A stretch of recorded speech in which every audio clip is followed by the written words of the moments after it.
सांगोल्यात ढगफुटी सदृश परिस्थिती, ओला दुष्काळ जाहीर करा. माजी आमदार दीपकआबा साळुंखे पाटील.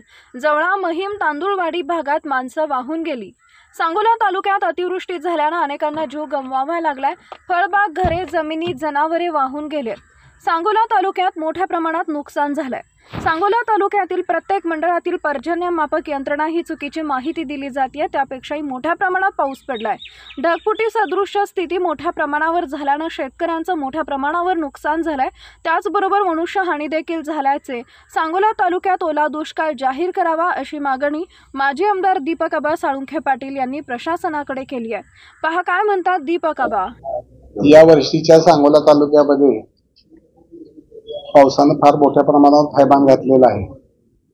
यावर्षी सुरुवातीपासूनच पावसाचं प्रमाण हळूहळू तालुक्यामध्ये आणि परिसरामध्ये वाढत गेलं आणि गेल्या 4 दिवसाच्या काळामध्ये अतिवृष्टी आणि परवाच्या दिवशीपासून 2 ठिकाणी मोठ्या प्रमाणात ढगफुटी झाल्यामुळं तालुक्यामध्ये प्रचंड मोठं असं नुकसान झालेलं आहे.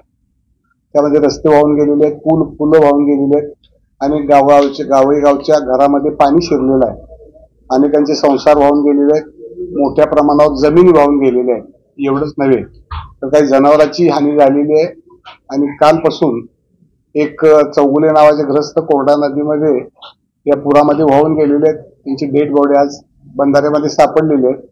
नुकतंच 1 तासापूर्वी आमच्या महिम आणि तांदळवाडीच्या मधल्या वड्यामध्ये 2 मुलंही वाहून गेलेली आहेत. त्यांची शोध मोहीम या ठिकाणी चालू आहे. अजूनही पावसाचं थैमान या ठिकाणी सुरू आहे. तर मी या निमित्तानं दुसरी सगळ्यात दुर्दैवाची अडचणीची बाब अशी आहे की राज्य सरकारने जी काही पर्जन्यमापक यंत्र त्या ठिकाणी उभा केलेली आहेत त्याला मेंटेनन्स नाही, त्याचं काही दुरुस्ती कधी नाही आणि त्याच्या आधारावर जर सरकार काही विचार करत असेल तर ते अतिशय अन्यायकारक होणार आहे.